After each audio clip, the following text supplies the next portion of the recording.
Jadi barakallahu fikum, ketika kita membaca surat Al-Alaq, maka disunahkan sujud tilawah.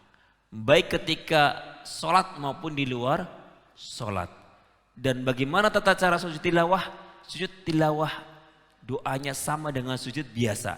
Subhana rabbil a'la atau subhanakallahumma bihamdika Allahumma firli. Doanya sama. Apakah dengan takbir? Jawabannya tanpa takbir. Antum tanpa takbir. Ketika sholat bagaimana saat apa dengan takbir?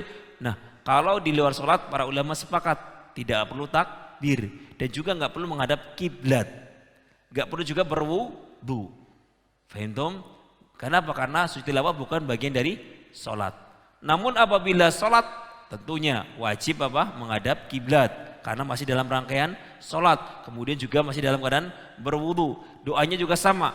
Nah, khilafnya apakah ketika dia sujud tilawah dia bertakbir? Apakah tidak? Maka para ulama khilaf. Para masyayikh kami di negeri Yaman merocikan tidak ada takbir. Kenapa? Karena tidak ada dalil satupun yang menunjukkan Nabi bertakbir ketika sujud tilawah, baik saat sholat maupun di luar sholat. Fahimtum? Jadi ketika membaca ya wasjud waqtarib, langsung imam sungkur. Ini menyungkurkan diri untuk bersujud tanpa takbir. Kemudian barakallahu ketika bangkit bagaimana? Boleh dia lanjutkan dengan ayat yang lainnya. Baca qul huwallahu ahad yang ringkas, yang pendek. Sebagai tanda dia sudah bangkit dari sujud tilawah.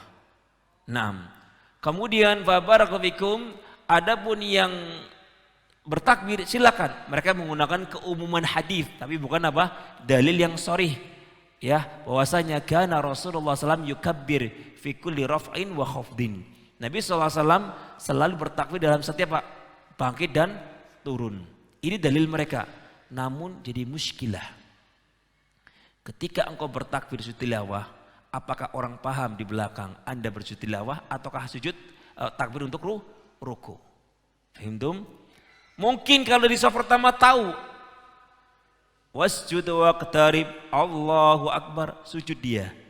Yang depan tahu dia mau sujud tilawah, yang belakang pasti ruku.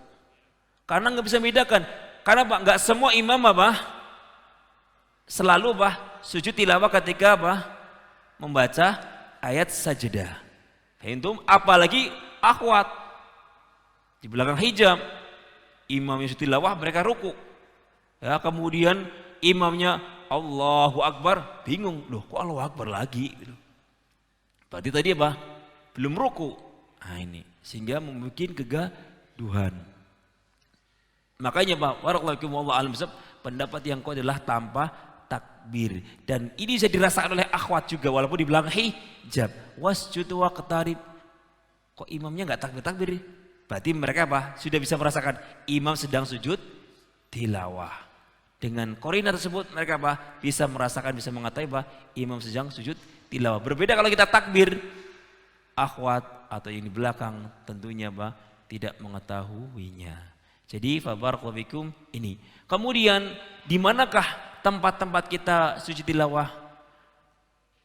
Tempat yang paling kuat cuma 4. Tempat yang paling kuat untuk sujud tilawah yang rajih, yang sahih dalilnya cuma 4. Al-insyiqaq, as-sajdah, al-syiqaq, al-alaq, kemudian surat Shad dan surat An-Najm. Ini yang paling sahih.